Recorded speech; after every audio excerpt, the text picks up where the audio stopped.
भारतीय रियासत महाराष्ट्र में कमांडोज की गाड़ी को निशाना बनाया गया है। धमाके में 15 कमांडोज हलाक हुए हैं। हमला माओनवाज लहदगी पसंदों ने किया है। तफसीलात के मुताबिक आज रोज बुध महाराष्ट्र के जिला गढ़चिरौली में पुलिस कमांडोज की गाड़ी को सड़क किनारे नस्ब EID डिवाइस के जरिए निशाना बनाया गया। भारतीय मीडिया जराये की जानिब से इब्तदाई तौर पर 15 कमांडोज के जख्मी होने की इतला दी गई थी, ताहम अब उनकी हलाकत की तस्दीक कर दी गई है।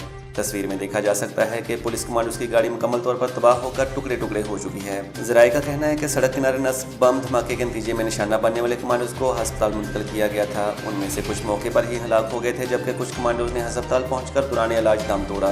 दूसरी जानिब आज सुबह ही माओनवाज नक्सल लहदगी पसंदों ने 27 मशीनों और गाड़ियों को इसी जिला में करखीदा के मुकाम पर नजर आतिश कर दिया था। ताहम इस वाक़े में कोई जानी नुकसान नहीं हुआ था। गुज़िश्ता माह एक CRPF एहलकार भी इसी इलाके में नक्सल लहदगी पसंदों के साथ होने वाली झड़प में मारा गया था। इसके अलावा छत्तीसगढ़ के इलाके डांटेवाड़ा में भी गुज़िश्ता माह की 20 तारीख को नक्सल लहदगी पसंदों ने हमले किए थे। IED डिवाइस की मदद से किए गए हमलों में छत्तीसगढ़ की फौज के 3 जवान और मकामी पुलिस फोर्स के 2 जवान हलाक हुए थे, जबकि 2 जवान जख्मी हुए थे।